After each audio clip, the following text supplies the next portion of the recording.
Vamos lá, nós iniciamos a semana passada e nós vamos continuar hoje essa série de mensagens chamada Burnout. Eu expliquei semana passada que é um termo inglês, não é português, e burnout significa desgastar-se, queimar-se por inteiro, esgotar. E aí expliquei que isso foi trazido para o Brasil e por conta da fonética, algumas pessoas acabam, até profissionais eu já vi, utilizando a expressão burnout ou burnout.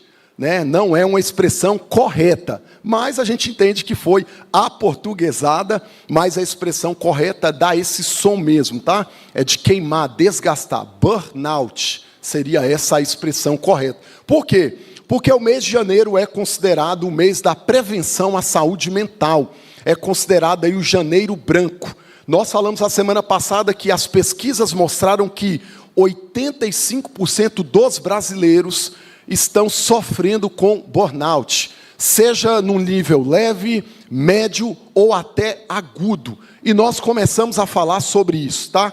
E aí, para a gente continuar, nós também afirmamos, eu vou continuar, que nós seres humanos somos seres complexos. E é difícil a gente mensurar um pouquinho quanto as nossas emoções elas impactam a vida ao nosso redor, o nosso próprio corpo, a nossa própria saúde. Por quê? Nós somos seres complexos. Porque nós somos formados de uma parte material, que é essa casquinha, o nosso corpo, e nós somos também formados de uma parte material, que é aquilo que nem a ciência, nem a psicologia, nem a medicina, ninguém ainda conseguiu desvendar por completo. Por quê?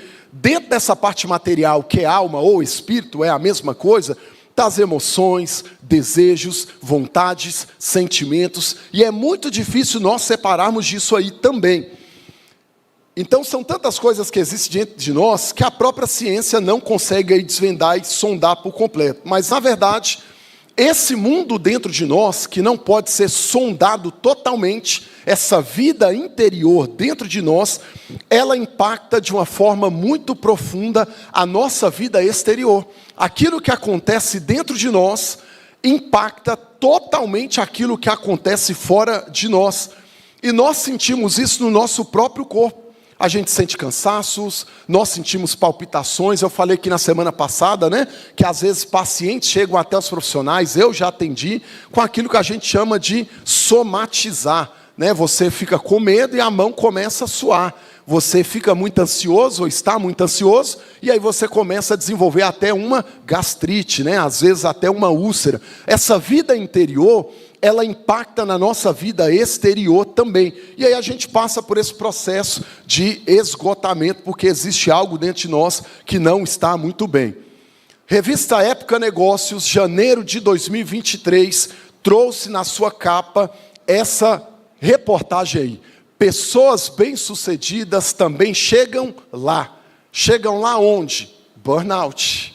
E eu vou explicar porque antes de soltar a reportagem. Isso é interessante por quê?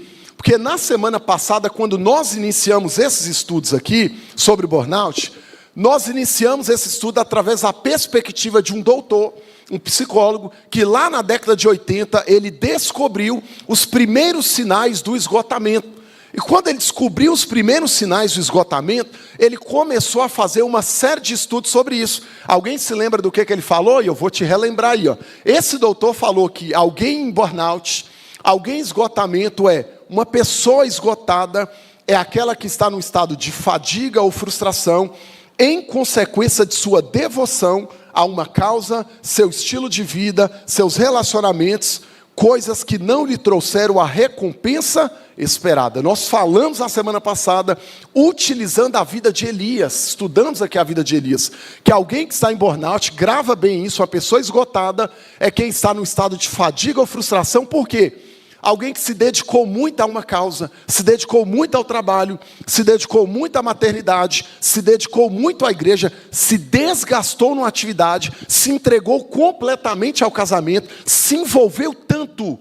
E o fato de se dedicar tanto a isso, isso não trouxe recompensa, não trouxe resultado, e essa pessoa ficou frustrada, esgotada, cansada. Nós estudamos aqui a vida de Elias.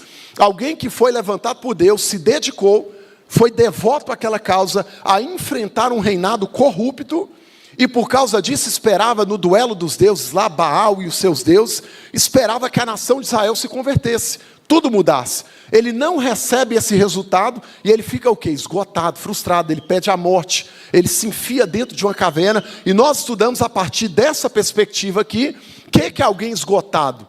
E aí nós falamos, eu abri uma caixinha de perguntas lá no meu Instagram e pedi às pessoas para responderem. Por que é que você se sente esgotado? E qual é a causa do seu esgotamento? E eu trouxe aqui que maternidade, trabalho, quem lembra de mais alguma coisa? Maternidade, trabalho, demandas da vida. E as pessoas foram respondendo. E nós falamos que a maternidade também é uma das causas que mais geram esse esgotamento total na vida de alguém. Gravou isso aqui? O que é um burnout?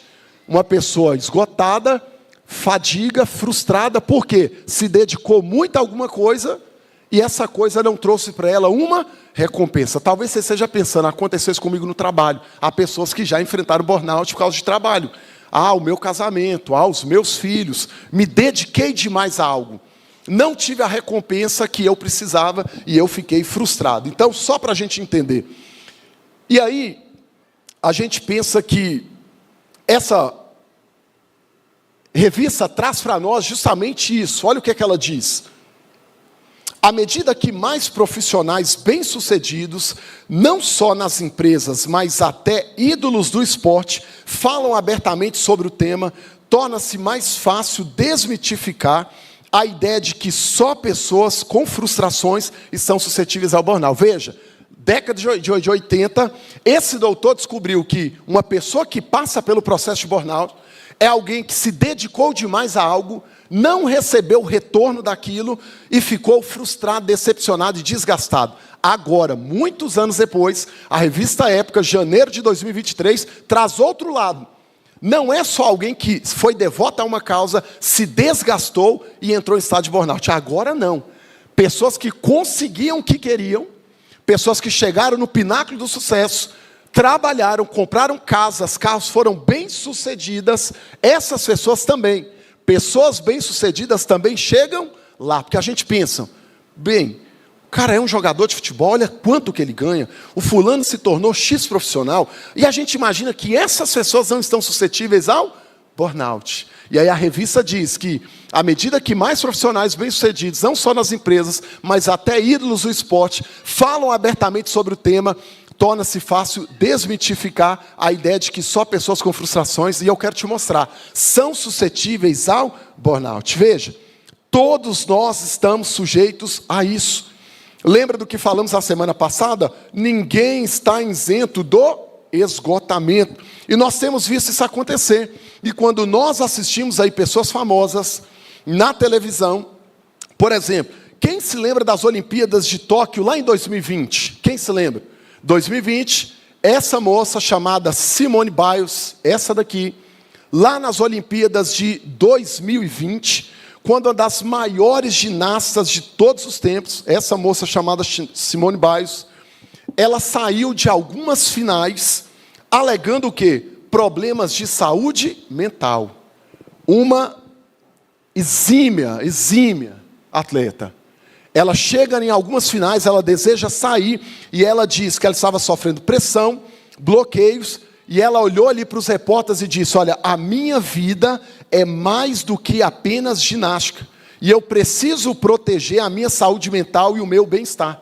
Veja, uma ginasta famosíssima, e nós somos aqueles que ficam assim, não para não, continua. Você precisa ir mais longe, você está conseguindo, você está alcançando. Essa menina decepcionou muita gente. Ela precisou enfrentar o próprio técnico, a própria família, quando no alto do sucesso ela disse, eu não suporto mais, eu quero sair, eu preciso parar. A minha vida não é só ginástica, o meu bem-estar, a minha saúde mental é melhor. Quem não se lembra desse aí também, o Michael Phelps? Um dos maiores recordistas de medalhas da história. 28 medalhas. Das 28, 23 de ouro. O maior recorde dele, em uma só competição, Olimpíadas, ele conseguiu 8 medalhas de ouro numa só Olimpíadas. Um exímio nadador, conhecido aí por todos nós. Esse também diz que apesar, numa das Olimpíadas, de todas as conquistas, precisou parar, porque enfrentou uma ansiedade, passou pelo processo de burnout, caiu numa depressão e desejou tirar a própria vida.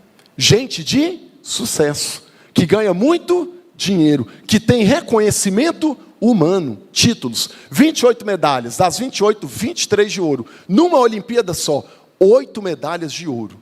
Quem não se lembra aí da Whitney Houston? Você canta as musiquinhas dela aí, não canta? Não fala inglês não, canta errado, mas canta, não canta? Quem não se lembra dessa mulher?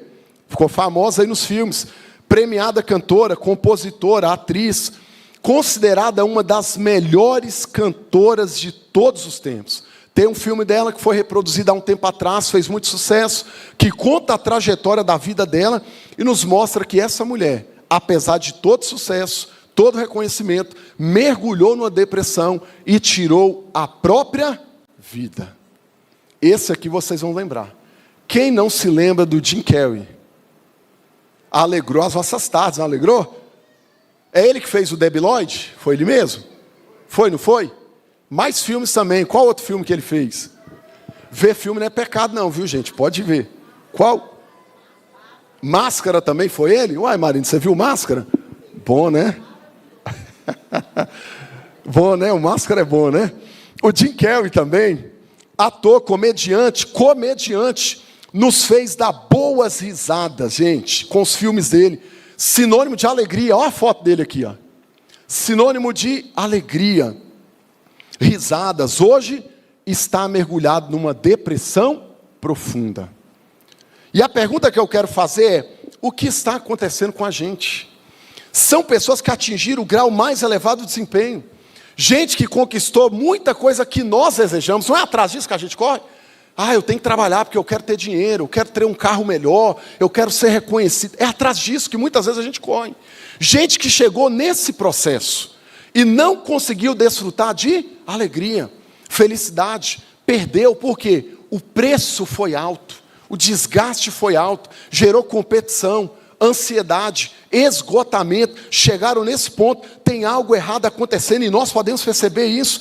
Quando na semana passada eu perguntei quem aqui estava se sentindo esgotado, passando por um processo desse, irmãos, praticamente a igreja toda ficou de pé.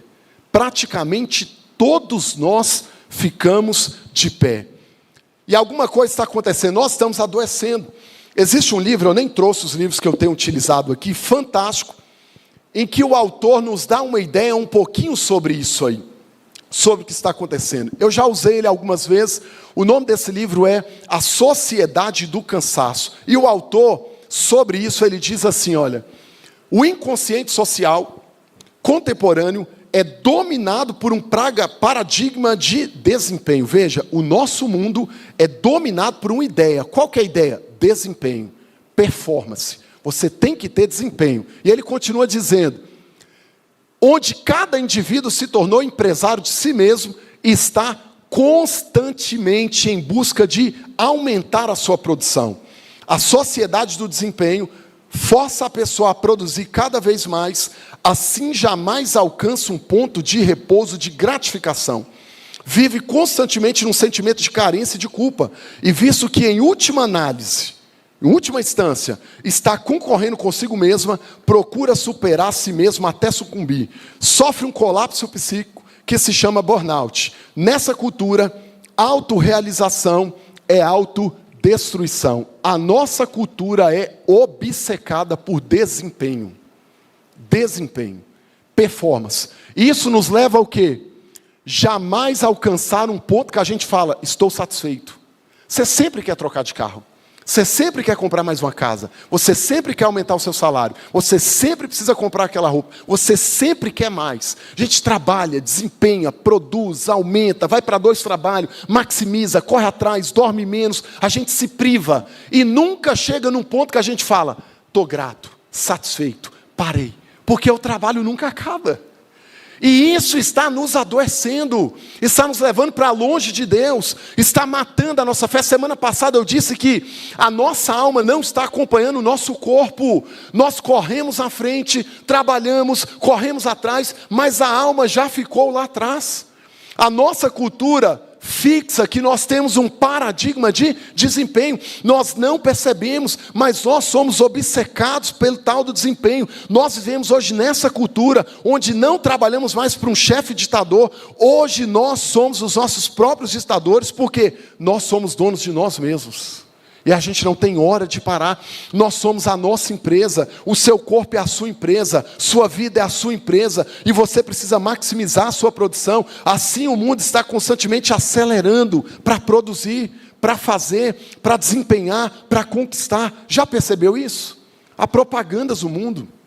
As redes sociais estão cheias dessa cultura de pessoas afirmando ter a fórmula. Eu tenho a fórmula, os coaches estão aí, né? Fórmula de acelerar pessoas. Eu acelero a sua vida. Não, a gente está precisando desacelerar.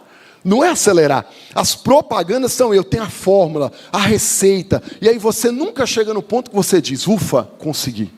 Vou parar um pouco. Vou aproveitar. Vou descansar. Eu estava comentando ontem com algumas pessoas aqui da igreja. Eu vi até um vídeo recentemente de um experimento que fizeram.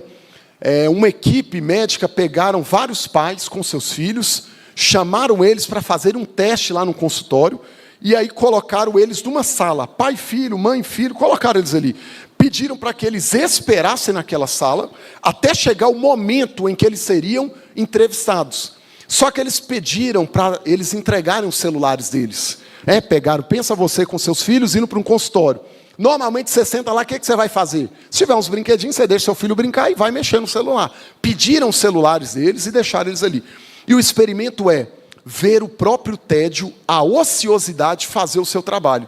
Porque quando os pais ficavam dentro daquela salinha sem celular com os filhos, e eles ficaram esperando ali, o que bateu neles? O tédio, a ociosidade, não tinha nada para fazer. Aí eles começaram a andar pela sala, ver que tinha livro, brinquedos. Aí o que eles foram obrigados a fazer?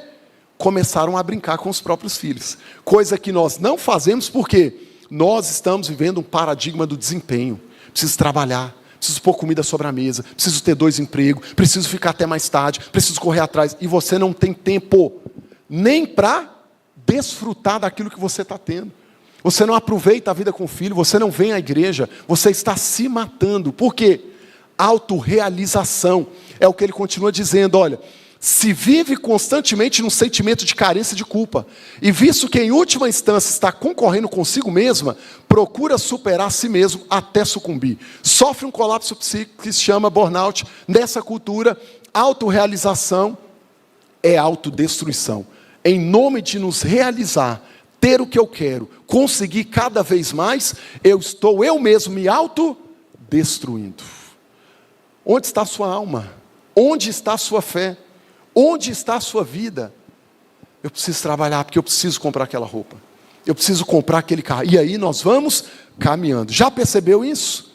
Então, segundo a análise desse autor, o burnout está associado a esse paradigma de desempenho. Ou seja, eu preciso produzir, superar eu mesmo até sucumbir. Isso tem gerado colapso na nossa alma. Nós estamos nos autoexplorando até o nosso limite, até morrer. Essa cultura acelerada está o que? Nos empurrando, irmãos, para isso. Você tem que fazer mais, você precisa ter mais, você precisa ser melhor do que ele, você precisa ser melhor do que ela. Aí nesse livro ele traz apontamentos que a própria cultura vai nos enganando para que a gente chegue nesse ponto. Ele diz que a cultura colocou na nossa cabeça que nós somos multitarefas. Mulher tem esse negócio, né? Que a mulher é multitarefa e o homem só faz uma coisa por vez. Mentira. A ciência já provou que o nosso cérebro não consegue distribuir a atenção. Já viu quando você faz teste de carteira de habilitação? Tem um teste lá chamado atenção difusa. Você precisa distribuir a sua atenção para vários pontos. É medido aquilo lá num teste. A ciência já provou que nós não conseguimos ser multitarefas. Eu sou pai, eu trabalho, eu cuido do meu filho, eu corro, eu faço. Você não vai fazer bem feito. Você pode levar alimento para dentro da sua casa, mas pode correr o risco de não ser um bom pai, de não ser um pai presente, que participe da criação do seu filho. Você pode se matar de trabalhar para realizar os seus desejos, mas você talvez vai ser alguém distante de Deus, frio, sem frequência na igreja, num lugar de comunhão. Nós não conseguimos fragmentar a nossa atenção. A nossa cultura colocou na nossa cabeça o excesso de positividade. E aí fica lá os coaches, vai na frente do espelho, diga, eu vou ser magro, eu consigo. Isso não adianta nada. Eu posso, eu vou fazer, já viu? E tem gente que paga por esses cursos. Curso de positividade. Eu posso, igual a Jamile cantava, acredite, é hora de vencer. Essa força vem de dentro de você. Umas músicas doidas que a gente canta, né? Você pode, você. Excesso de positividade. Eu consigo, eu posso. Diga para você mesmo. Você vai aprender hoje que você não pode. O que mais? Isolamento e competição. As redes sociais, elas geram uma falsa sensação de comunhão, de relacionamento, mas isso não é verdadeiro. Na verdade, as redes sociais, elas mais separam e dividem, mais geram competição do que agrega. E nem sempre, nós sempre estamos competindo com o Instagram daquela pessoa, daquele homem, daquela menina, bonito, daquela empresa, e assim nós nos isolamos do nosso mundo, vamos vivendo relações banalizadas. A gente compara o palco da vida de alguém com o bastidor da nossa. O momento bom daquela pessoa com o momento ruim da nossa. E a gente começa a ficar como? Competindo. Isolamento. E nós vamos vivendo isso aí. O que mais? Preocupação excessiva com a forma física. O problema, irmãos, não é buscar saúde. Saúde integral é algo maravilhoso. O problema é que a nossa geração tem uma preocupação excessiva, exacerbada, exagerada. E deixa eu falar uma coisa com você, porque eu sou o seu pastor. Se você não gostar, você vai continuar na igreja. Tem muita gente da nossa igreja, eu sou o seu pastor, e eu estou falando diretamente com você, que vai a semana toda na academia, mas não vem dia de culto de semana aqui na igreja. Olha para mim aqui, pecador, e ainda fala, não tenho tempo, trabalho demais, pastor, bate um cansaço. É para você mesmo que eu estou falando, você mesmo que faz isso. Então não fala que eu estou jogando, é direta mesmo, porque eu sei disso, eu sou o seu pastor. Você vai a semana inteira na academia e não tem coragem de vir um dia de culto na igreja. O que é isso? Preocupação excessiva com a forma física. Nós estamos tendo outras prioridades que a cultura está incutindo em nós. Você está entendendo? A gente precisa receber essa palavra, não é ficar triste, chateado, é tomar ela como despertamento e falar, meu Deus, eu me encaixo nisso, me ajude a mudar. Porque a gente fica dando desculpas para nós mesmos, irmãos. O que mais? Cultura do doping. Nós estamos vivendo, que cultura é essa? Cultura do remédio, da pílula. A cultura do toma isso aqui que vai te ajudar. Por quê? Porque não temos tempo de lidar com a nossa vida, nós não temos tempo para emagrecer de forma saudável, então eu vou investir no medicamento que é a última moda, que vai me fazer emagrecer rapidamente, mas o que aquele medicamento faz? Aí o corpo começa a dar alertas. E ao invés de eu dar atenção para o meu corpo e descobrir o que está acontecendo, eu procuro um remédio para ver como que eu posso melhorar. Não temos tempo para tratar dos problemas da nossa alma, então resolvemos com medicamento paliativo. Agora olha aqui para mim, porque eu sei que você já está assustado, porque a gente gosta de tomar um remedinho. Irmãos, eu não sou contra medicamento. Talvez você já está aqui, ai meu Deus, agora até tomar um monjar é pecado? Não é isso que eu estou falando não, irmãos. O que eu estou dizendo? Cultura do doping. Por quê? Às vezes nós estamos com um problema de dentro, interior, da alma. Quando a gente trata pessoas com problema de peso, lá dentro da psicologia, quase sempre eles estão ligados a problemas emocionais. Por isso que quem vai fazer cirurgia bariátrica, não pode fazer cirurgia bariátrica sem antes ter um laudo de um psicólogo. Ele precisa ser avaliado por um psicólogo. Por quê? Porque a ideia do comer, do ganhar peso, quase sempre está ligado a questões internas, emocionais. É isso que nos desenvolve isso. Então veja, eu não sou contra a questão do medicamento. Existem pessoas que estão passando, sim, por processos que elas precisam disso. Eu estou falando contra a cultura do doping. Pessoas que se medicam, não tratam outras questões e vai enchendo a cara no remédio e vai prejudicando a sua própria saúde. E aí, quando nós olhamos para isso não acontece apenas com pessoas famosas, atrás das telas, televisão, mas isso acontece com todos nós. Em 2023, só para os irmãos terem uma ideia, a primeira ministra da Nova Zelândia, chamada Jacinda Ardern, ela disse o seguinte, primeira ministra da Nova Zelândia, no ápice do seu mandato, ela disse, não irei concorrer à eleição. Depois de tantos anos e desafios, o meu tanque está vazio. Agora vocês podem saber que eu sou humana. Está entendendo o que o trabalho fez com ela? Mas ela teve coragem de falar, algo não está bem. Uma grande ministra, querida por muitas, acabou decepcionando muita gente, porque disse, eu vou renunciar ao meu cargo. Eu preciso parar. Eu preciso dar um tempo, porque o meu tanque está vazio. Agora vocês vão saber que por trás desse pastor, dessa ministra, desse empresário, dessa pessoa, vocês vão descobrir que eu sou humana. E você vai ver que esse autor diz que nós nos perdemos, porque nós esquecemos que somos cristãos e nos esquecemos que somos humanos. Estamos achando que somos máquinas. Você vai ver aonde isso vai chegar.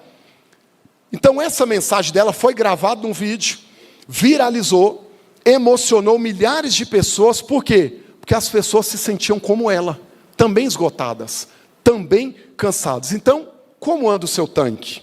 O seu tanque está vazio? O seu tanque está cheio?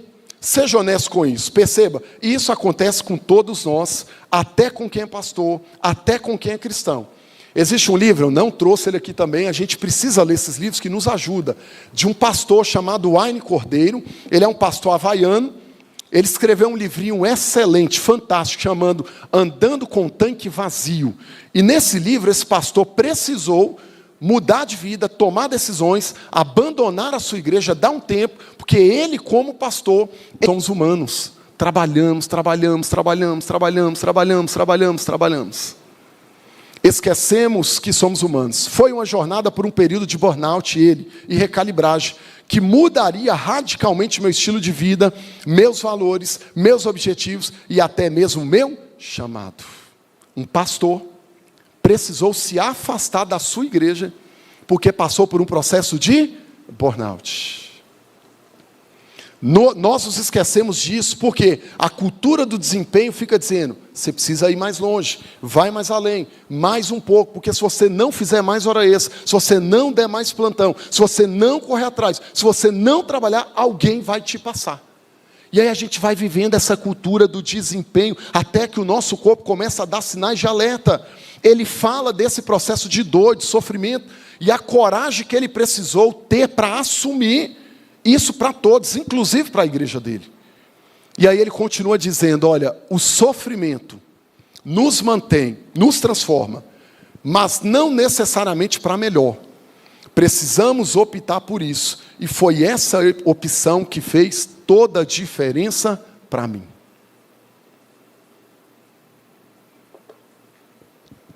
Talvez hoje você esteja sofrendo, passando por isso, por um momento de muita dor.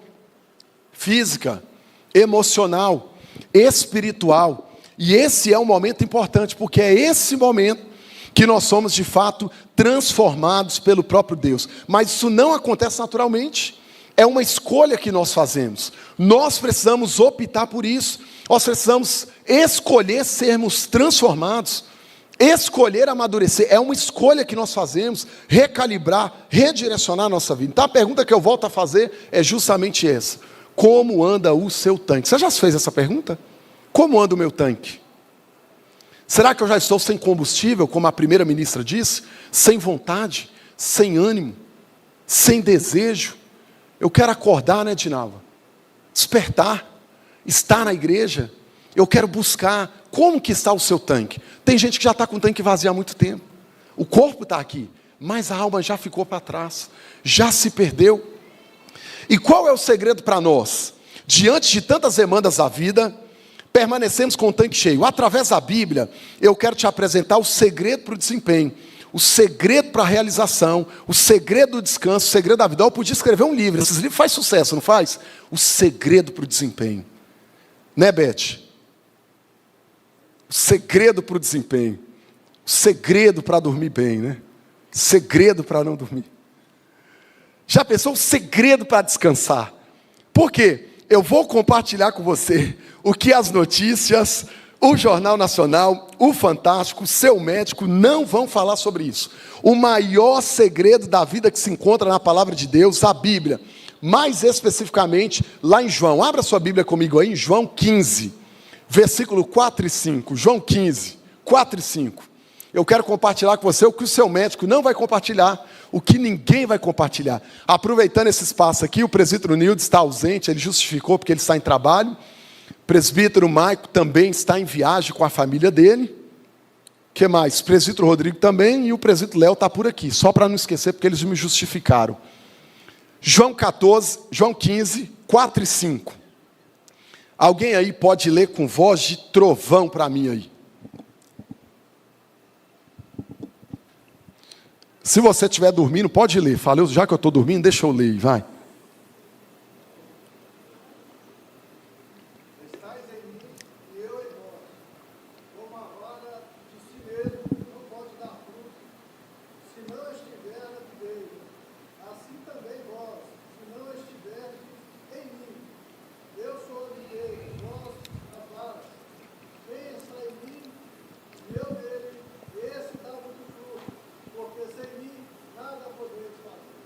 Ouça bem, olha o texto que foi lido. Permaneçam em mim. Qual que é a nossa dificuldade? Permanecer. Ser presente, perseverante. Muita gente aqui começa bem. Já reparou que muita gente aqui não permanece? A nossa dificuldade é permanecer focado, concentrado no que é essencial. O texto diz, permaneçam em mim e eu permanecerei em vocês. É o contrário. Você vai aprender isso aqui hoje. Primeiro eu preciso permanecer em Deus, para que Deus permaneça em mim. Se eu não consigo permanecer em Deus, é difícil ter Deus. Ele diz, olha, permaneçam em mim e eu permanecerei em vocês. Pois assim, como um ramo, um galho, não pode produzir fruto se não estiver na videira, vocês também não poderão produzir, a menos que permaneça em mim. Gente, a Bíblia é maravilhosa. A Bíblia é fantástica. Eu fico louco, sem saber expressar. Olha o que a Bíblia está dizendo, olha o segredo, ela está dizendo, eu vou traduzir, permaneçam em mim e eu permanecerei em vocês. Então essa é a ordem. Quando eu estou mergulhado em Deus, Deus está em mim. Mas se eu não estou mergulhado em Deus, Deus não está em mim. E ele continua dizendo, olha, pois assim como o ramo, pensa numa árvore. Como que os galhos desenvolvem? Com folhas e frutos. Esse galho precisa estar ligado aonde? No tronco. Já viu quando você corta o galho de uma árvore, o que acontece? Ele morre. Vocês estão entendendo o que eu estou falando, sim ou não? Então, assim como a árvore que tem tronco, do seu tronco sai galhos, onde é produzido folhas e frutos. Se você cortar esse galho, ele morre. Então ele está dizendo, olha, assim como um ramo não pode produzir frutos se não estiver na videira, vocês também não poderão produzir frutos, a menos que permaneçam em mim. Nós não somos uma cultura do desempenho? Como nós vamos produzir se não estamos ligados na videira? Por isso que não estamos produzindo. Está entendendo? E ele continua.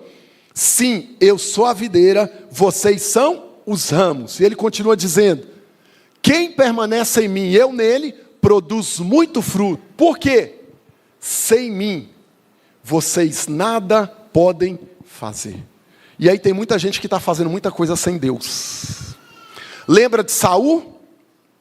Escolhido pelo povo para ser rei daquela nação, governou 10 anos sem Deus. O Espírito Santo já tinha saído dele.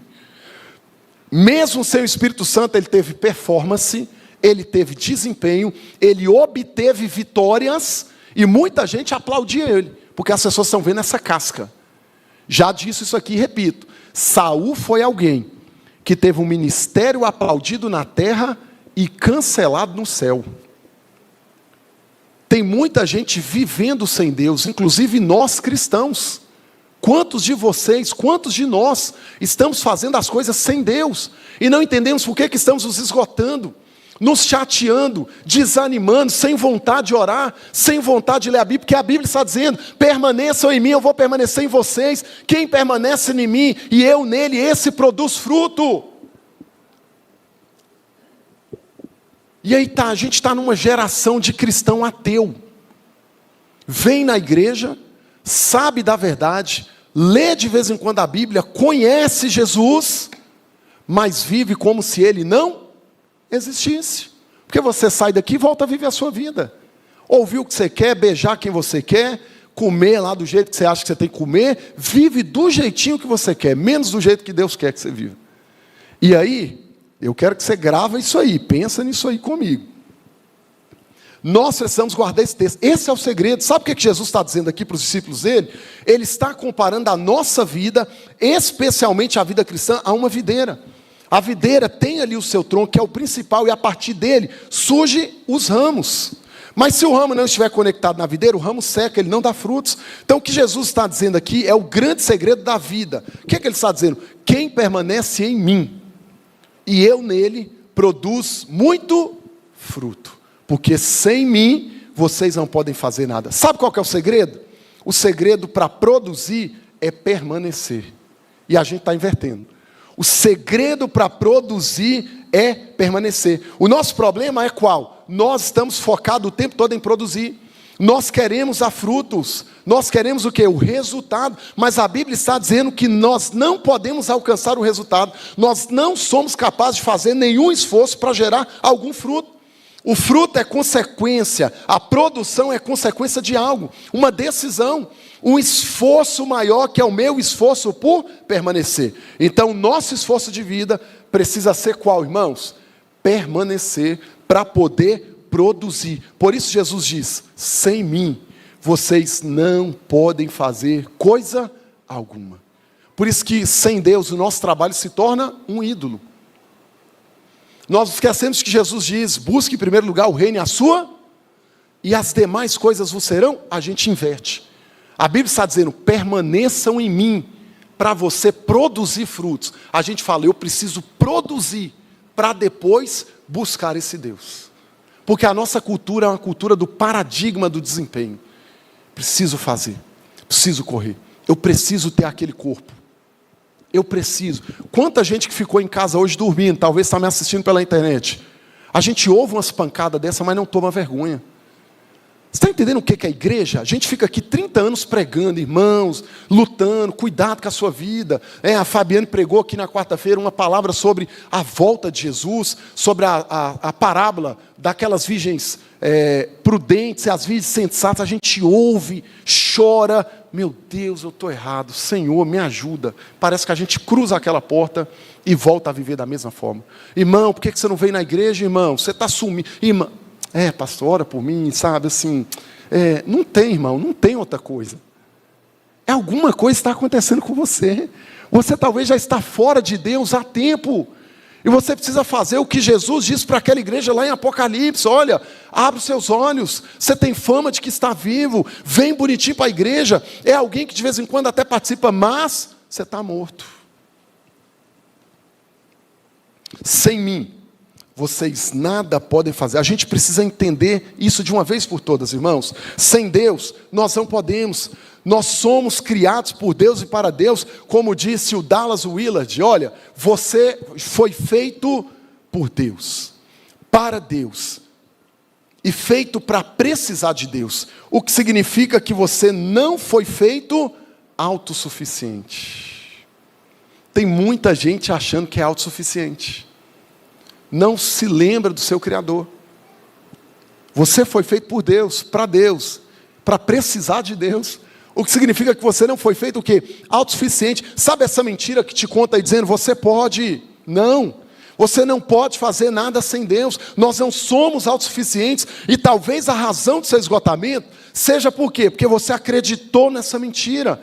Essa mentira que o mundo, a cultura tem nos contado. O mundo repete isso o tempo todo, e você fica buscando esse desempenho, se explorando até sucumbir, até morrer, até se desgastar. E aqui a gente descobre essa verdade. O grande segredo é o que está aqui nessa palavra. Jesus diz, sim, eu sou a videira verdadeira, vocês são os ramos. Quem permanece em mim, e eu nele, produz muito fruto, pois sem mim, nada poder fazer. O que é a ordem aí? Permanecer para produzir. A nossa cultura diz, eu preciso produzir, desempenho, produzir, desempenho. Jesus está dizendo, nós precisamos permanecer mergulhados em Deus, para que estando em Deus, eu possa produzir fruto do meu trabalho, na minha casa, como pai, como marido, como cristão, como pessoa. Eu preciso permanecer. Quando você faz faculdade, como que você forma? Você precisa permanecer dentro da sala de aula. Você precisa permanecer indo na aula. Você precisa permanecer estudando. Aí eu vejo esses meninos aqui, adolescente não, já jovem da nossa igreja, fazendo faculdade. Faz certinho, bonitinho. Entra lá, estuda. Fica lá quantas horas? 4, 5 horas. Mas se tiver que vir para a igreja para ficar 1h30 sendo ministrado pela palavra, dá sono, estou cansado, estudei muito, vou ficar em casa, estou com preguiça. Eu não preciso ir todo o tempo, né? A gente está na cultura da performance, do desempenho. Eu preciso estudar, porque se eu não estudar, eu não vou ser um bom advogado. Eu não vou ser um bom psicólogo. Eu não vou ser um bom médico. Eu vou ser um bom engenheiro. Eu vou ser um bom... E Jesus está dizendo, sem mim, vocês não podem fazer coisa alguma. E a gente sabe disso como cristão. Mas vive como se não fosse uma verdade na nossa vida. Aí a gente vai lá e paga a faculdade. Por quê? Meu pai tem dinheiro, ele trabalhou por isso, ele formou, tem recurso. E esse é o nosso problema, recurso. Por isso que às vezes você está orando pedindo e Deus não te dá. Por quê? Porque Deus sabe que se Ele te dá, você vai morrer. Porque a gente confia no recurso. Ah, eu tenho dinheiro, vou pagar uma boa escola para o meu filho. Ah, bati o carro, que orar, tem seguro. Ah, passei mal, graça, não, tem Unimed. E quando essas coisas não existirem? Aí você vai lembrar, ora por mim, me ajuda. É assim que a gente faz. A gente se esquece que sem Deus, você não pode fazer. O segredo é permanecer em Deus para produzir. Não é produzir para depois permanecer. Porque quando a gente só produz desempenho, performance, trabalho, a gente não consegue permanecer em Deus, porque a nossa atenção está dividida. Aí eu não tenho um ânimo de vir para a igreja, eu tenho um ânimo de ir para a academia, cuidar do meu corpo. Mas eu não tenho um ânimo de vir buscar a Deus. Eu tenho um ânimo para estudar. Por quê? Porque você focou aqui, ó. Fazer, vender, comprar, trabalhar, correr, ir, fazer desempenho. E aí você não tem mais a capacidade de permanecer em Deus. Porque outras coisas estão disputando espaço no seu coração. Isso gera esgotamento, frustração, fadiga, desânimo. Estão entendendo, sim ou não? Permanecer, a cultura inverteu isso. Ser uma boa esposa é importante? Sim, irmãos, mas não é o essencial. Ser um bom marido é importante? Sim, mas não é o essencial. Ser um bom profissional é importante? Sim, mas não é o essencial. O que é o essencial? O essencial não está naquilo que fazemos ou conquistamos. O essencial está onde? No nosso relacionamento com Deus. Jesus é o essencial, irmãos. O resto é acessório. O resto é uma consequência, é um complemento. O essencial é permanecer, é estar diante de Deus, é investir na nossa relação com Deus, é estar cheio de Deus, gerar frutos. A lógica de Maria. Produzir para permanecer. Lembra lá de Maria aí, ó? A lógica de Maria, de Marta. Qual que é a lógica de Marta? Lembra que Jesus está na casa de Marta e Maria está aos pés de Jesus, você já conhece essa história, atenta, se deleitando, ouvindo o que Jesus está falando, e de repente Marta está como? Produzindo, correndo atrás, fazendo, lavando, preparando. Marta está produzindo, longe de Jesus, desempenho, por quê? Ela quer ser uma boa anfitriã, e isso para ela é o mais importante, é essencial. E por que Jesus elogiou Maria e não Marta? Não é porque nós precisamos abandonar o trabalho e viver uma vida só de devoção. Ah, pastor, então agora eu não posso trabalhar, eu tenho que ficar igual um monge, só ali, dentro de um lugar, orando. Não é isso que Jesus está falando, não é isso que eu estou dizendo. Mas é sobre entender o que é prioridade, o que é essencial. Existem coisas que é prioridade, irmãos. E Marta, ela tem essa mentalidade de que para estar com Jesus, para descansar, primeiro ela precisa produzir. Primeiro ela precisa terminar o trabalho. Então a lógica dela é qual? É produzir para descansar. Maria não. O que você está fazendo aí? Primeiro trabalho, depois descansar. Primeiro trabalho e depois Jesus. Jesus corrige isso, dizendo exatamente o contrário. Primeiro o descanso, depois o trabalho. Sabe por quê? Olha o que o Wayne Cordeiro diz. Aprendemos a descansar quando o trabalho está pronto. Contudo, a verdade é que o trabalho nunca estará pronto. Sempre haverá algo a mais a fazer. Isso é verdade ou não, irmãos? Quantas vezes você falou, não, eu preciso ir mais um pouquinho, daí eu descanso. A verdade é que o trabalho nunca estará pronto. Sempre haverá mais a fazer. Assim, o descanso do Shabat, que é o sábado, é um conceito, é um dia, tá? Se torna um mandamento o qual respondemos não como resultado. Eu não descanso porque eu já obtive resultado. Eu descanso porque é um mandamento de Deus. Você vai ver isso. o qual não respondemos não como resultado de não se ter mais nada para fazer, é uma parte de nossa obediência, não uma consequência de nosso zelo ou da nossa diligência. Vocês entendem isso aqui, sim ou não? É claro aqui quando eu coloco esses textos? Olha, o descanso não é uma consequência, o descanso é uma decisão, porque o trabalho nunca vai estar pronto. Marta tem essa mentalidade com muitos de nós. Primeiro eu faço as tarefas, primeiro eu cuido da minha casa, primeiro eu trabalho, primeiro eu faço tudo, eu termino tudo, e depois vem o descanso, depois Deus, depois o essencial, depois de tudo, no final do dia, quando eu terminar tudo, aí eu faço o meu devocional, aí eu faço o meu tempo com Deus. Eu não consigo descansar enquanto eu não terminar tudo. Você já ouviu gente falando isso?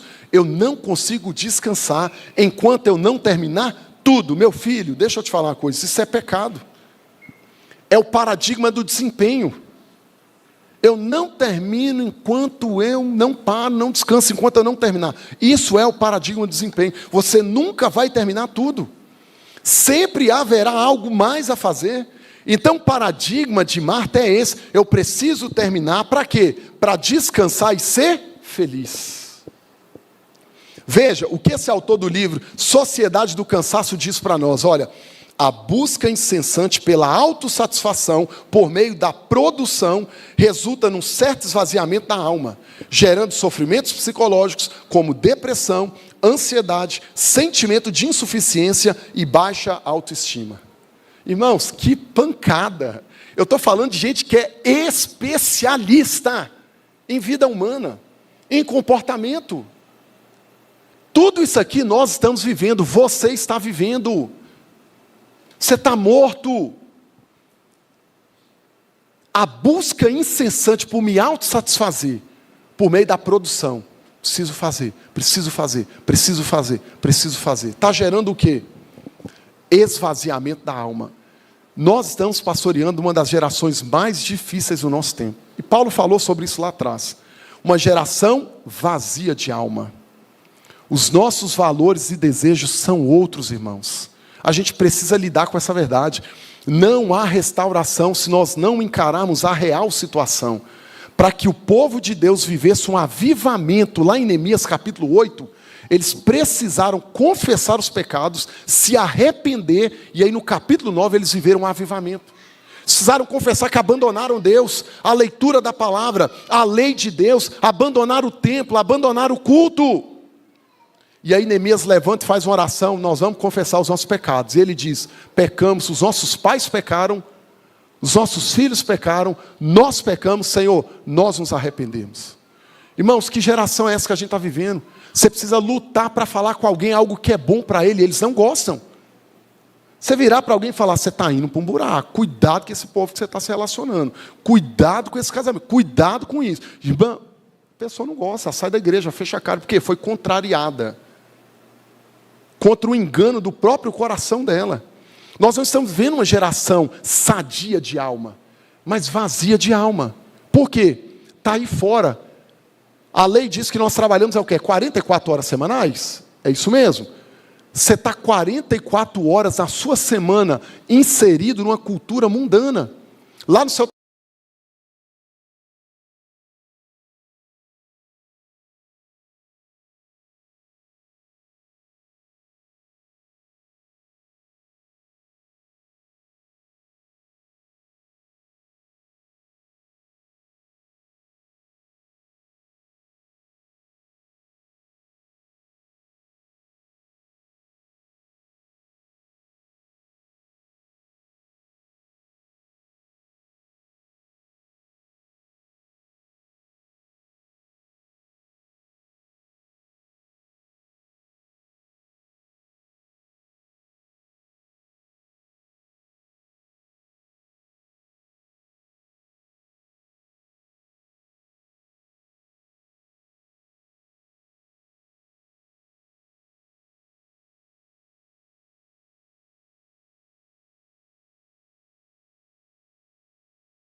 Se vier no domingo à noite, 1h30. Calcula essa quantidade de horas na sua semana. 1h30 mais 1h30. Mais 1h30. Quantas horas da sua semana você passou no ambiente onde você tem comunhão, ouve a palavra, canta, ora e é ministrado?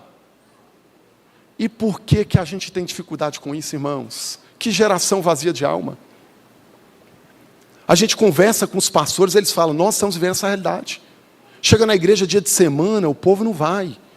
Vim para a igreja? Não vai. Uma geração sem compromisso. Eu falo para essa turma aqui, ó, irmãos, vocês acham que eu não chamo a atenção desse povo? Eu chamo. Sou enjoado com esse negócio. Pensa no pastor enjoado. Chamo dessa turma do louvor. Líderes, um povo às vezes preguiçoso, que não desperta, que não entende ali a sua posição, a sua responsabilidade. Eu falo com eles, eu cobro eles. É só se eu amarrar agora e arrastar. Nós precisamos ter responsabilidade diante de Deus, pessoal. E vocês vão prestar contas disso para Deus. Porque a Bíblia diz, ai daquele que fizer a obra do Senhor relaxadamente. Eu serei esse pastor, porque Deus me chamou para isso. Você pode me achar enjoado, pode não gostar de mim, pode sair da igreja, pode falar mal de mim. Mas quando eu chegar diante de Deus, o que eu quero ouvir de Deus é, servo bom e fiel, você foi fiel no pouco, e eu vou te colocar sobre o muito. Se você quer caminho fácil, não procure o cristianismo. Porque o cristianismo é a via dolorosa do negue-se a si mesmo. A cultura diz, faça o que te faz feliz. Curta, aproveita seu salário, viaje, faz o que você tem que fazer. A Bíblia está dizendo o contrário. A Bíblia está dizendo, ó Salomão, de tudo que se deve guardar, guarde seu coração, porque dele procede as saídas à vida. A suma de tudo é, tema a Deus, guarde seus mandamentos, que nós prestaremos contas para Deus de todos os nossos atos. Cuidado, cuidado. Você está numa igreja que está te alertando, hein? Você vigia. O que é que ele diz? Jesus diz o contrário. Mas o Senhor respondeu, Marta, Marta, você se preocupa e se inquieta com todos esses detalhes. A palavra preocupa no grego é a palavra ansiedade. Então Jesus está dizendo, Marta, Marta, você está ansiosa. Isso está te fazendo ficar perturbado. E a palavra ansiedade ali significa, exatamente, a palavra preocupa, do grego é a palavra ansiedade. E a palavra ansiedade ali significa justamente essa preocupação. Marta, você está sendo consumida, drenada por tudo isso. E a palavra inquieta aí no grego significa desordem. Então Marta é alguém que está ansiosa, e Marta é alguém que a sua alma está em desordem. Já teve essa sensação de que a alma está desorganizada? Você está perdido? Está em desordem. Não sei por onde eu começo, não sei como que eu resolvo, não sei como que eu vou fazer. Marta, você está sendo consumida. Por quê? Porque ela colocou como essencial, como prioridade, produzir, se satisfazer, quando acabar tudo, quando terminar tudo. Depois, isso levou ela o quê? A um esgotamento. A gente esquece que nós temos forças limitadas, irmãos. Que nós não temos energia o tempo todo. Pensa, você acorda cedo, dormiu mal, aí o dia é mal, vai trabalhar, pega um trânsito, alguém briga com você, esbarra no seu carro, chega no trabalho, você tem colega difícil lá, um chefe difícil, sai do seu trabalho, você volta para casa, chega lá, você tem que passear com o cachorro, limpar os cocô dele, aí você de repente tem que lavar as vasilhas que estão na pia, aí briga com seu marido, aí no final do dia você, vamos ver uma série. Que tipo de descanso é esse? Aí deita lá os dois, vê uma série, aí avança nos capítulos, né? O pessoal aí que gosta do dorama, né? Vai vendo dorama, vira a madrugada, vira a noite. Aí no outro dia, você precisa acordar cedo. Aí você dormiu mal, não conseguiu dormir o suficiente. E aí como que o dia começa de novo? Prioridade e essência, tá? Então durante o dia, a gente vai vivendo, aí chega em casa, e esse descanso não é o descanso suficiente. Por quê? O que Jesus está dizendo para Marta e para nós é que nós precisamos aprender a entender o que Ele está dizendo. Permanecer. Porque quando nós permanecemos em Deus, e Ele que é a videira, então Ele gera em nós vida. E nós somos capazes de produzir. Irmãos, é incrível, é sobrenatural. Ver o que acontece quando nós decidimos permanecer. Começamos a nossa vida, o nosso dia, a partir disso que Jesus está falando. Por isso que Jesus disse para ela, olha, apenas uma coisa é necessária. Quanto a Maria, ela fez a escolha certa. E ninguém tomará isso dela. O que é essa coisa necessária? Permanecer em Deus para produzir. Porque, irmãos, sem Deus nós não podemos fazer nada. Se você não permanecer em Deus, não há produção. Maria fez a escolha certa, e ela sabia, olha qual foi a escolha dela. Ela sabia que no meio de tantas demandas, de tanto trabalho, de tantos afazeres, ela escolheu o que é essencial, o que é primordial. Ela escolheu, ao invés de produzir, permanecer. E o que é que significa permanecer? Permanecer significa exatamente aprender, dá um toque para isso. O que é que significa permanecer, pessoal? Olha o que é que o Carlos McCord diz. Permanecer é aprender a desfrutar de um relacionamento sem barreiras com a presença de Jesus em nós. O que é permanecer? Desfrutar de um relacionamento sem barreiras com a presença de Jesus em nós. Analise comigo hoje, o que é uma barreira? O que é o gargalo? O que é o impedimento hoje para que você tenha um relacionamento profundo com Jesus sem barreiras? O que é? É o seu tempo? É a sua academia? É as suas atividades? É a forma de dormir? Comece a pensar, o que é hoje uma barreira? É o celular, talvez? Excesso de celular, excesso de mídia, de rede social, excesso de televisão. Pensa, você precisa fazer essa análise. É um namoro aí que você está flertando, é um casamento. O que é que tem se tornado hoje uma barreira para que você viva uma relação com Jesus? Comece a pensar. Só pode ser espiritual, irmãos. Essa mulher fez a escolha certa. Como cristão, a presença de Jesus em nós, o Espírito Santo, é isso que nós precisamos aprender a desfrutar nesse mundo que a gente vive buscando conquistar, corrigir, satisfazer. O problema é que essa busca vai nos deixando distraídos, sufocados, sem energia, e aí não somos capazes de viver uma vida com Deus. E aí como nós podemos permanecer então conectados a Jesus? Eu lembro da história lida um dia num livro de 3 jovens que procuraram um pastor, dizendo assim: pastor, como nós podemos ser cheios do Espírito? E o pastor pegou e deu uma peneira para os 3. E disse: olha, vai naquele rio e tente encher aquela peneira de água. E a história conta que os 3 foram para o rio, mergulhavam a peneira na água, tiravam e nada. 2 deles falaram: olha, não tem como. Isso aqui é impossível, vamos embora, o pastor que está nos enganando, não tem jeito. E ficou um perseverando lá até o final. E ele procurou esse pastor e disse assim: pastor, o que o senhor mandou a gente fazer aqui é algo difícil, a peneira só fica ali com água quando ela está mergulhada na água, debaixo da água. Mas quando tira... E aí o pastor falou: exatamente, da mesma forma é a nossa vida com Deus. Nós só conseguimos ser cheios do Espírito Santo quando nós estamos mergulhados em Deus. Quando nós não permanecemos mergulhados em Deus, a nossa peneira fica vazia.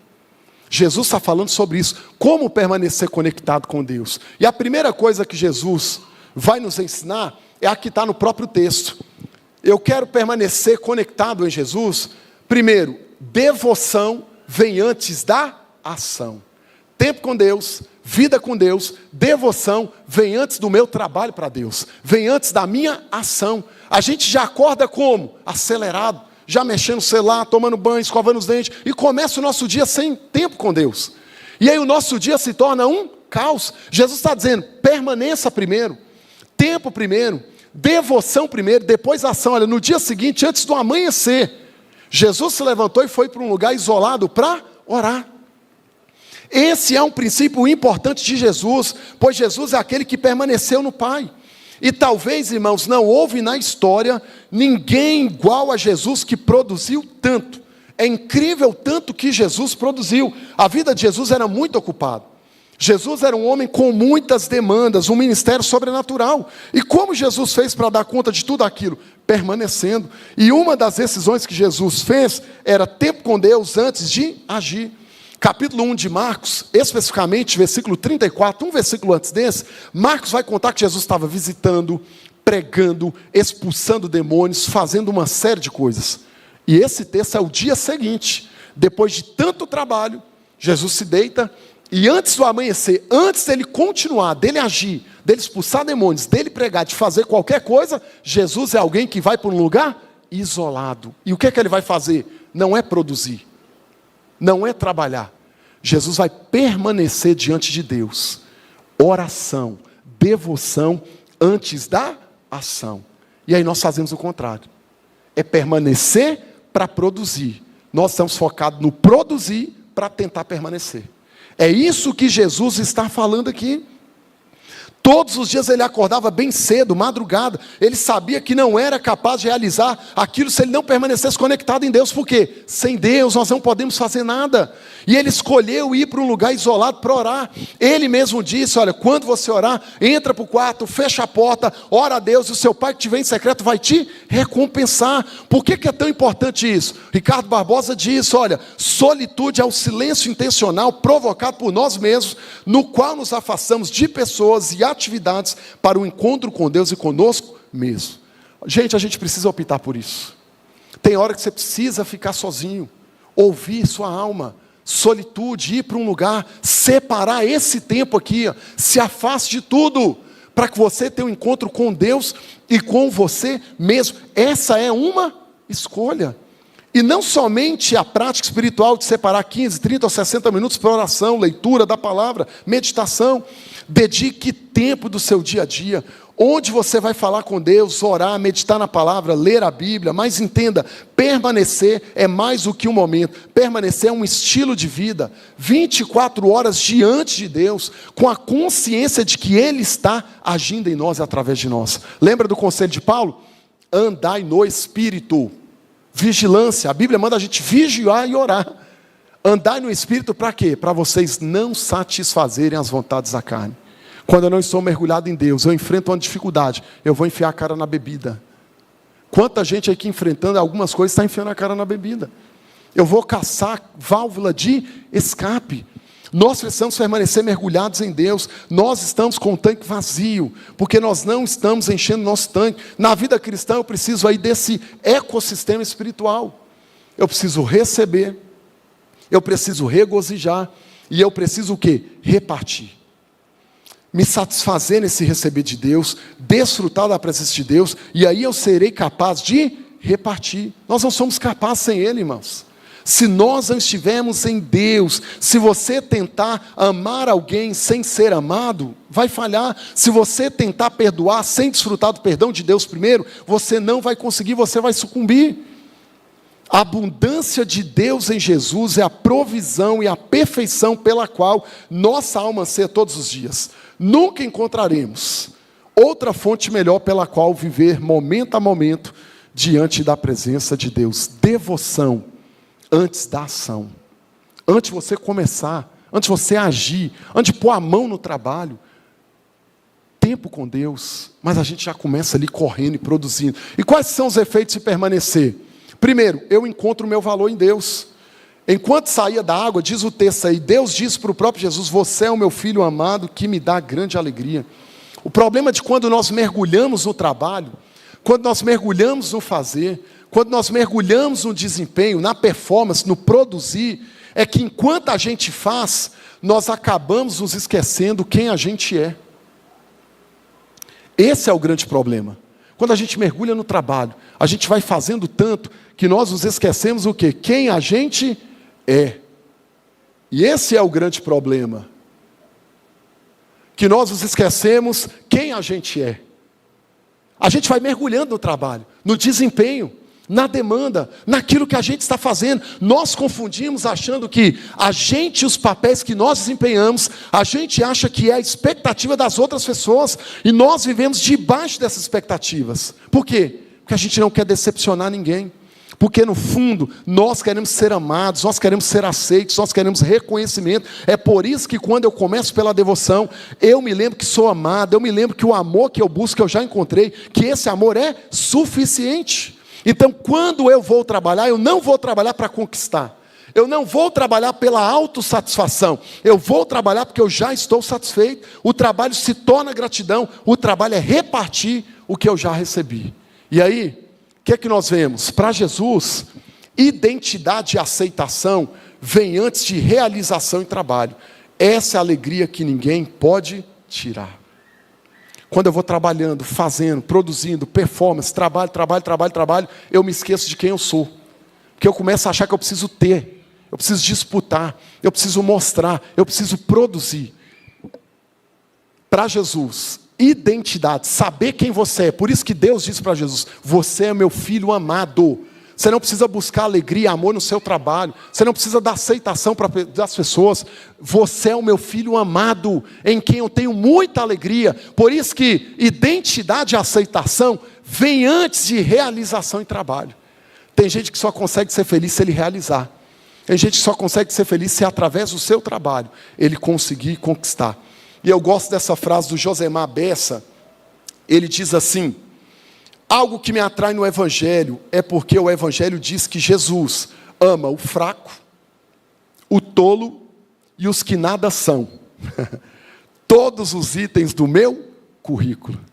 Legal, né? Porque a nossa cultura não é uma cultura que gosta de mostrar fraqueza. Já viu alguém na internet falando: olha, eu louvo a Deus porque você acredita que eu sou fraco? Eu não consigo. Lembra de Paulo falando que se gloriava nas suas fraquezas? Não, a gente se gloria nas nossas riquezas, na nossa força. A gente fala das coisas boas. Eu lutei, por isso que eu tenho esse carro. Eu conquistei, olha o que eu comprei. A gente mostra. E ele diz, o que me atrai no Evangelho é porque ele diz que Jesus ama o fraco. Ele não ama o que diz que é forte. Ele ama o que assume que não consegue sem Deus. Ele é fraco. O tolo e os que nada são. Todos os itens do meu currículo. Eu me lembro dessa frase. Teve uma época que eu estava estudando, quando eu iniciei a faculdade, tinha uma disciplina lá, que eu tomei um susto quando eu descobri que dentro da psicologia tinha matemática. Lá dentro você tem matemática. Você estuda com o pessoal da engenharia. Matemática. E eu falei, ah não, Senhor, esse negócio é o caos. Matemática. E aí o que eu tive que fazer? Correr atrás, assistir vídeos, pegar aula para voltar, depois de tantos anos lá na matemática. E eu me lembro que um dia eu estava escutando alguém explicar aquela matéria tão minuciosamente, mas era tão minuciosamente, que eu falei, gente, esse homem está explicando de uma forma que a gente parece uma criança. E aí eu fui para os comentários. Para com esse vício de ler comentários. Eu sei que você tem também, né? Eu fui lá ler os comentários. E teve um comentário lá que me marcou. Tinha alguém dizendo lá assim: esse professor explica como se a gente fosse mongoloide. E é exatamente disso que eu estou precisando. Falei, então não é só eu não, né? Ele reconheceu. O Evangelho diz que Jesus ama o fraco, o tolo, os que nada são. Esses são todos os itens do nosso currículo. Segundo ponto. Primeiro, quando eu reconheço, quando eu entendo de fato que eu preciso estar mergulhado dos efeitos de permanecer, primeiro, eu encontro o meu valor em Deus. Eu sei que eu sou um filho amado de Deus.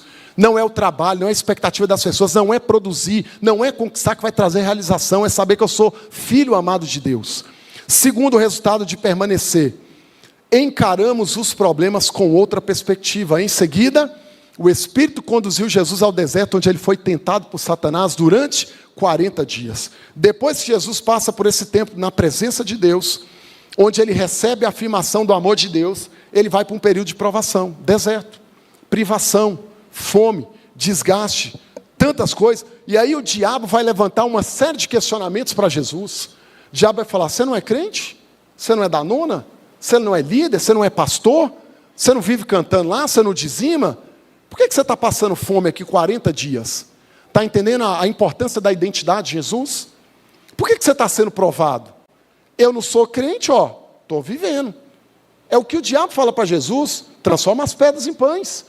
Você não é filho de Deus? Se joga daqui, Deus vai te segurar, Deus não cuida dos seus.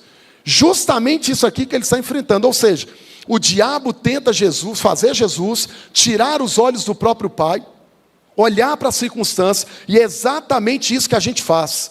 E assim começamos a superdimensionar os problemas. E nós falamos semana passada que quem tira os olhos de Jesus, afunda. Mas Jesus não tirou os olhos do Pai. Ele sabia quem o Pai era, ele sabia quem ele era, ele encara as lutas, os problemas, os tempos difíceis com outra perspectiva. Quando nós começamos a vida, o tempo, o dia, devoção antes de ação, permanecendo em Deus antes do trabalho, nós vivemos conectados com Deus, ainda que passemos por lutas e provações, nós permanecemos com outro olhar. A consequência de não começar diariamente na perfeição de Deus é erodir, eu fiz um parênteses ali, desgastar a nossa fé, enfraquecer a nossa esperança, interromper o fluir do nosso amor. Irmãos, é essa a realidade. Quando nós priorizamos trabalho, produzir antes de permanecer em Deus, quando a Bíblia está dizendo antes de começar a agir, antes de pôr a mão na massa, antes de resolver problema, antes de levantar da cama, antes de sair, tempo com Deus. Antes de estar diante das pessoas, esteja primeiro diante de Deus. O problema de não começar o dia diante de Deus é ir desgastando a nossa fé, enfraquecer nossa esperança e interromper o fluir do nosso amor. Pensa na sua situação. Por que a sua fé está tão fraca, tão desgastada? Por que o seu amor está tão pequenininho? Porque nós estamos produzindo e não estamos permanecendo. Antes de tudo, não estamos diante de Deus. Já viu quando a gente começa o dia em oração, irmãos? Buscando a Deus, conectado com Ele, a gente vai o dia inteiro. Você é alguém sensível àquilo que Deus está falando e fazendo. Mas quando a gente já começa na correria, a gente já vai resolvendo o problema, passa o dia inteiro e desperdiçamos tudo aquilo que Deus tem para nós. E por último, o resultado de permanecer em Deus: compreender corretamente o seu propósito e as suas prioridades. Mais tarde, Simão e os outros saíram para procurá-lo. Quando o encontraram, disseram: todos estão à sua procura. Os discípulos preocupados, Jesus tomou a decisão de quê? Se retirar. E todo mundo ali pensando: Jesus é um responsável. Está todo mundo aqui procurando Ele, buscando Jesus de um lado para o outro, e Jesus está lá quieto, orando. Veja, Jesus era alguém que o tempo todo as pessoas estavam atrás dele. Demanda gigante, procurando Jesus. Ele não tinha essa paz, mas ele escolheu se retirar, ficar sozinho, decepcionar pessoas, não respondê-las, não atendê-las, porque existia algo que era essencial, existia algo que era prioridade na vida dele: permanecer mergulhado em Deus. Jesus estava fazendo o quê? O essencial, orando. O resto era importante, era, mas ele estava fazendo o que era essencial, aquilo que nós não podemos ficar sem. O problema é que quando a gente não começa na devoção, a gente se perde nas urgências, a gente se perde nas necessidades dos outros, porque todo mundo no mundo quer o quê? Alguma coisa de nós. Todo mundo. Está todo mundo te procurando: ah, então eu tenho que ir. Todo mundo está te chamando: ah, então tenho que fazer. Tem gente procurando, tem que dizer sim. E Jesus muitas vezes dizia não. Muitas vezes Jesus frustrava as pessoas, decepcionava as expectativas delas, mas ele não estava disposto a abrir mão do que era essencial para ele. Por isso, para você ir embora refletindo, e espero que praticando: primeiro, nossa cultura focada em desempenho tem sugado nossas energias sem percebermos. Por que você está cansado? Porque a cobrança que está sobre nós é desempenho. Seja o melhor pastor, seja aquele que visita todo mundo, seja aquele que o tempo todo ouça todo mundo, seja aquele que faz grandes eventos, seja aquele que seja sempre disponível, seja o melhor engenheiro, seja o melhor marido, seja a melhor esposa. Faça, faça, faça, faça, faça. Quando Jesus está dizendo: permaneça em mim, mergulhe em mim, seja cheio de mim, e através disso você vai dar frutos e vai produzir, porque sem mim vocês não podem fazer nada. Segundo, precisamos viver de modo que a rotina, o trabalho e tantas demandas não sufoquem a nossa vida. E terceiro, investir tempo em nosso relacionamento com Deus é essencial para uma vida equilibrada. Irmãos, olha para aquela tela. Você não pode esquecer disso, irmãos. Você não pode sair daqui do mesmo jeito. Você não pode. Ore a Deus, busque, peça ao Senhor uma mudança interior. Reveja o que é prioridade, essencial, urgente na sua vida. Não se engane que essa história de que primeiro é eu, depois é eu de novo, depois é minha família, depois é o meu trabalho, depois é Deus. A Bíblia aponta uma ordem clara para nós: primeiro é Deus, depois a nossa família, depois a igreja. E talvez em qual prioridade Deus está na sua vida? Qual prioridade a igreja está na sua vida? Eu oro a Deus por uma igreja melhor. Esse ano de 2026 eu quero caminhar com mais pessoas, eu quero ver mais pessoas aqui, eu quero ver a sua vida sendo transformada, você mais comprometido, casamento restaurado, líderes melhores, cristãos melhores, engajados, envolvidos, sabe, menos murmuração, menos reclamação, mais oração, mais compromisso. Foca em Jesus, em permanecer nele, mergulhado nele, não olha para nada, veja as coisas com outra perspectiva. Seja um cristão que frutifica, permaneça em Deus, diferente. Faça um voto, um compromisso com o Senhor, um propósito com Ele, em nome de Jesus. Feche seus olhos aí para nós orarmos. Feche seus olhos. Senhor, tem misericórdia de nós, Jesus. Somos tão falhos, tão pecadores. Nos ajude a diagnosticar os problemas do nosso próprio coração. Nos ajude a enxergar isso, meu Deus. Nós temos tanta dificuldade de lidar com o nosso erro, com a nossa falha. Nós somos tão pacientes com os nossos erros e falhas, e tão rápidos em julgar o do outro. Nos ajude a olhar para dentro de nós. Nós vimos tantas coisas, mas não conseguimos ver a realidade do nosso próprio coração. Nos cure da nossa cegueira espiritual. Nos cure do comodismo, Senhor. Senhor, nos cure dessa cultura que tem nos levado cada vez mais a viver longe do Senhor. Nos ajude a vencer, Senhor, o medo, a preguiça, a angústia, o cansaço, o esgotamento. Nos ajude a estar mergulhados no Senhor, inseridos no Senhor, diante do Senhor. Que a devoção venha antes da ação, meu Deus. Faça dessa igreja uma igreja que se arrependa todos os dias.